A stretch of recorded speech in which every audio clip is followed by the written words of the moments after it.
నమస్తే welcome to #you నేను మీ రాజేష్.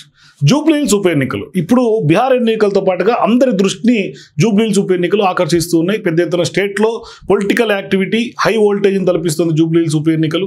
ఇటువంటి సందర్భాల్లో కాంగ్రెస్ బీఆర్ఎస్ పార్టీ రెండు కూడా ప్రధానంగా అభ్యర్థులను డిక్లేర్ చేసేసింది. ఒకటి మాగంటి గోపీనాథ్ గారి అనివార్య మృతితోటి ఇప్పుడు అక్కడ ఎన్నికలు అనివార్యమైంది, అకాల మృతితోటి. సో ఇప్పుడు నెక్స్ట్ కాంగ్రెస్ పార్టీ కూడా రేసులో చాలామంది వడపోత తర్వాత నవీన్ యాదవ్ వైపు మొగ్గు చూపింది. ఆ ఇద్దరికి కూడా ఒకటి మాగంటి కుటుంబానికి బీఆర్ఎస్ ఇచ్చింది, మాగంటి సునీత గారు పోటీలో ఉన్నారు, అట్లాగే నవీన్ యాదవ్ కూడా రంగంలో దిగారు జూబ్లీహిల్స్ నుంచి.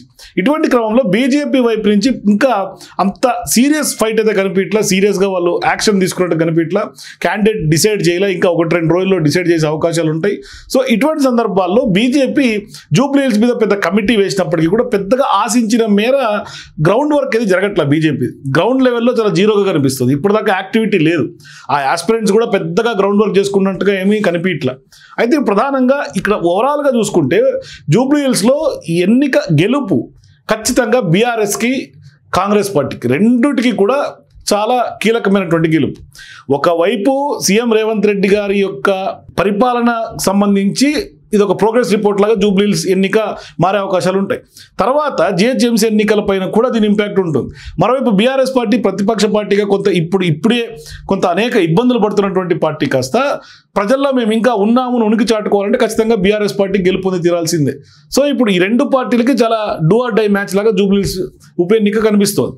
కానీ బీజేపీ మాత్రం చాలా లైట్ తీసుకున్నట్టు కనిపిస్తుంది జూబ్లీహిల్స్. అంటే బయట బీజేపీ గురించి చర్చించుకునే వాళ్ళు, బీజేపీ గురించి చెప్తున్నటువంటి వాళ్ళు గ్రౌండ్లో ఏం కొంత తీసుకెళ్తారో తెలియదు, కానీ పెద్దగా ఎక్కడ కూడా లైమ్ లైట్లకు అయితే రావట్లేదు బీజేపీకి సంబంధించినటువంటి యాక్టివిటీస్ కానీ, బీజేపీకి సంబంధించినటువంటి ఇష్యూస్ కానీ.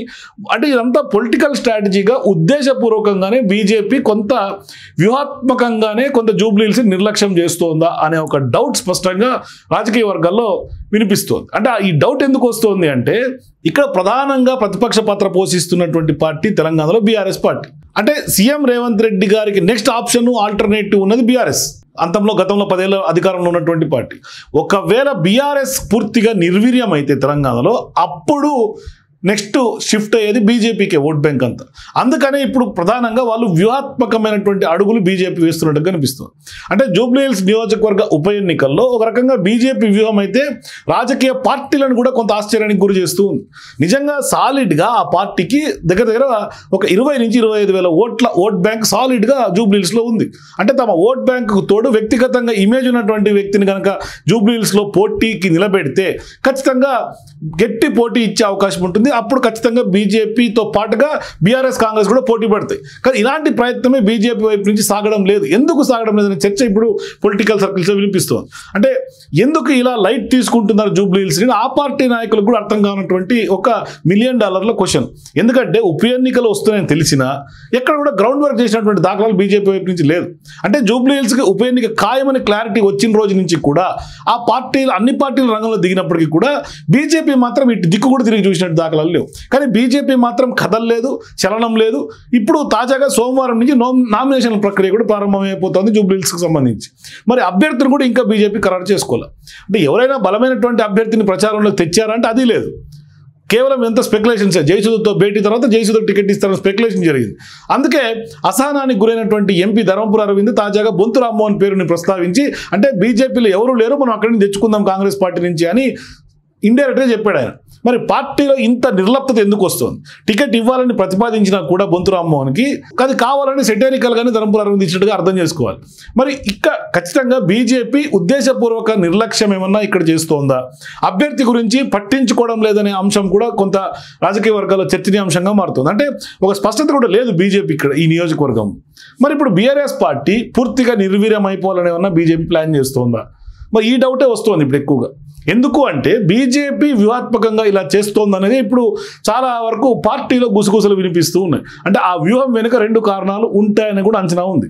ఒకటి, బీఆర్ఎస్ని ఎంత నిర్వీర్యం చేస్తే బీజేపీ అంత బలపడుతుంది. పార్లమెంట్ ఎన్నికల్లో అది స్పష్టంగా నిరూపితమైనటువంటి ఒక అంశం. అంటే బీఆర్ఎస్ పార్టీ 0 స్థానాలు కనుక వచ్చినటువంటి పార్లమెంట్ ఎన్నికల్లో బీజేపీకి 8 స్థానాలు వచ్చినాయి. అంటే బీఆర్ఎస్ 0 అయిపోయింది, బీజేపీ 8 స్థానాలు వచ్చింది. మరి బీఆర్ఎస్ ఓట్ బ్యాంక్ అంతా కూడా బీజేపీ వైపు షిఫ్ట్ అయింది. అదే విషయంలో జూబ్లీహిల్స్ ఉప ఎన్నికల్లో కూడా ఆ పార్టీ మరోసారి ఘోరంగా ఓడిపోతే ఆ పార్టీకి భవిష్యత్తు లేదని రాజకీయ వర్గాలన్నీ తేల్చేస్తాయి. పెద్ద ఎత్తున ప్రజలు కూడా అదే నమ్మాల్సినటువంటి అవసరం వస్తుంది. అంతకంటే కావాల్సింది బీజేపీకి ఏమీ ఉండదనే చర్చ వినిపిస్తుంది. అంటే అసెంబ్లీ ఎన్నికలకు ముందు పరిస్థితులను పూర్తిగా మార్చేసి కాంగ్రెస్కు అనుకూలంగా చేసింది కూడా బీజేపీ నిర్ణయాలేనన్నది అందరికీ ఇవాళ రాజకీయ వర్గాల్లో ఉన్నటువంటి క్లారిటీ. అలాగే ఇప్పుడు కూడా గట్టిగా పోటీ పడితే అది కాస్త జూబ్లీహిల్స్ ఉప ఎన్నికలు కాస్త ట్రయాంగిల్ ఫైట్ అయితే ఆ పోరు డిఫరెంట్గా ఉండే అవకాశం ఉంటుంది. అప్పుడు మళ్ళీ ఆ పోరులో ఖచ్చితంగా ఎడ్జ్లో బీఆర్ఎస్ పార్టీ బయటపడినా ఆశ్చర్యం పోవాల్సినటువంటి అవసరం లేదు. అందుకని ఇప్పుడు బీజేపీ సైలెంట్ అయ్యిందా అనే చర్చ జరుగుతోంది. తూతూ మంత్రంగా ఎవరినొకరిని పోటీ పెట్టేది ఆ దిశగా సిద్ధమైనట్టుగా కనిపిస్తుంది. అంటే సీరియస్గా తీసుకోవట్లే ఈ ఎన్నికని. అయితే కాంగ్రెస్ మాత్రం బీజేపీ వ్యూహాన్ని అలా అనుకోవడం లేదు. అంటే బీజేపీ, టీడీపీ సహా అందరూ కలిసి బీఆర్ఎస్ పార్టీని గెలిపించి కాంగ్రెస్కు కొంత వ్యతిరేకత పెరిగిపోయిందనే ప్రచారం చేసేందుకు ఈ ఎన్నికను ఉపయోగించుకునే అవకాశాలు ఉంటాయని కూడా కాంగ్రెస్ పార్టీ అనుమానం వ్యక్తం చేస్తూ ఉంది. అంటే ఇప్పుడు టీడీపీ ఇక్కడ ఎన్నికల్లో పోటీ పెట్టాల, టీడీపీకి కూడా కమ్మ సామాజిక వర్గం ఓట్లు, అట్లాగే టీడీపీకి కూడా బలమైనటువంటి నియోజకవర్గంగా జూబ్లీహిల్స్ ఉంది. సో ఇటువంటి సందర్భాల్లో ఇప్పుడు ఖచ్చితంగా ఎన్డీఏకే, అంటే గతంలో బీజేపీ చీఫ్గా ఉన్నటువంటి రామచంద్రరావు మాకు ఏ పార్టీ మద్దతు అవసరం లేదు, అది కూటమి, ఆంధ్రప్రదేశ్కి మాత్రమే, తెలంగాణకి కూటమికి సంబంధం లేదనే అంశాన్ని స్పష్టంగా చెప్పాడు ఆయన. అయితే ఇప్పుడు టీడీపీ పార్టీ కూడా స్థానిక సంస్థల ఎన్నికలు కానీ జూబ్లీహిల్స్లో మరీ ముఖ్యంగా పోటీకి పెట్టట్లేదని స్పష్టంగా తప్పుకున్నటువంటి పరిస్థితి. సో ఇప్పుడు ఈ పోటీకి పెట్టినటువంటి నేపథ్యంలో ఆ ఈక్వేషన్ ఇప్పుడు ఖచ్చితంగా బీజేపీ టీడీపీ ఓట్ బ్యాంక్ని కైవసం చేసుకుంటుందా, లేదు అంటే ఆ టీడీపీ ఓట్ బ్యాంక్ కాస్త ఇండైరెక్ట్గా ఇంటర్నల్గా బీఆర్ఎస్కి ఏమైనా సపోర్ట్ చేస్తుందా? ఎందుకంటే చాలా వరకు బీజేపీకి షిఫ్ట్ అవుతుందా లేదా అనే డౌట్స్ కూడా ఎక్కువ శాతం వినిపిస్తున్నాయి. సో ఇప్పుడు ఖచ్చితంగా ఆ టీడీపీ పోటీకి లేనటువంటి నేపథ్యంలో కొంత సైలెంట్ అయినటువంటి వ్యవహారం చూస్తే అది కాస్త బీఆర్ఎస్ పార్టీకి ఏమైనా కొంత లబ్ధి జరిగే అవకాశాలు ఉంటాయనే చర్చ కూడా రాజకీయ వర్గాల్లో ఉంది. మరి ఇటువంటి ఓవరాల్ సినారియోలో ఇప్పుడు బీఆర్ఎస్ పార్టీ కొంత సీరియస్ ఫైట్ చేస్తున్నటువంటి నేపథ్యం, ఇప్పటికే నవీన్ యాదవ్ మీద పెద్ద ఎత్తున సోషల్ మీడియాలో ఫైట్ చేస్తున్నటువంటి బీఆర్ఎస్ పార్టీకి ఖచ్చితంగా గెలుపు బీఆర్ఎస్ పార్టీకే సొంతమని బీఆర్ఎస్ నమ్ముతోంది. మరోవైపు మాగంటి కుటుంబం ఉన్నటువంటి సింపతి కూడా ఖచ్చితంగా యాడ్ ఆన్ అడ్వాంటేజ్గా అవుతుందని బీఆర్ఎస్ పార్టీ గట్టిగా నమ్ముతోంది. ఒకవైపు బావమరుదులు ఇద్దరు హరీష్ రావు, కేటీఆర్ ఇద్దరు కూడా ఈ నియోజకవర్గం మీద ఫోకస్ చేశారు. ఇప్పటికే గ్రౌండ్ లెవెల్లో మీటింగ్లు పెడుతూ మైనారిటీ ఓట్ బ్యాంక్ కూడా కొంత కొల్లగొట్టే ప్రయత్నం బీఆర్ఎస్ పార్టీ చేస్తోంది. స్పష్టంగా తమ వైపు తిప్పుకునే ప్రయత్నం కూడా చేస్తోంది. అయితే ఇటువంటి అన్ని ఈక్వేషన్స్లో బీజేపీ ఎందుకు ఇంత సీరియస్గా కాంగ్రెస్ బీఆర్ఎస్ పార్టీ పోటీ పడుతుంటే బీజేపీ ఎందుకు సైలెంట్ అవుతుంది అనేది ఇక్కడ ప్రధానమైనటువంటి ప్రశ్న. బీజేపీ ఇప్పుడు ఉద్దేశపూర్వకంగా నిర్లక్ష్యం వెనుక ఏం వ్యూహం ఉందో కానీ ఆ పార్టీ రేస్లో లేదని ఇప్పటికే ఒక క్లారిటీకి అయితే ఖచ్చితంగా స్పష్టంగా అర్థమైపోతుంది గేమ్ చూస్తుంటే. మొత్తం మీద జూబ్లీహిల్స్ ఎన్నికలు కాస్త ఈ గేమ్ ఓవరాల్ గేమ్లో బీజేపీ సైలెంట్ అయిపోతే ఖచ్చితంగా కాంగ్రెస్ పార్టీ కొంత అడ్వాంటేజ్గా తీసుకొని ఖచ్చితంగా గెలిచే అవకాశాలు ఉన్నట్టుగా కొన్ని సర్వేలు చెప్తున్నటువంటి నేపథ్యంలో బీఆర్ఎస్ పార్టీకి అంత కొంత నీరు గారిపోతే ఖచ్చితంగా ఆ అడ్వాంటేజ్ బీజేపీకి స్టేట్ వైడ్గా ఉంటుంది అని కూడా బీజేపీ నమ్ముతున్నట్టుగా కనిపిస్తోంది. అందుకనే ఇప్పుడు ఖచ్చితంగా కాంగ్రెస్ పార్టీకి కొంత కలిసి వచ్చే అవకాశంగా కాంగ్రెస్ పార్టీ భావిస్తోంది.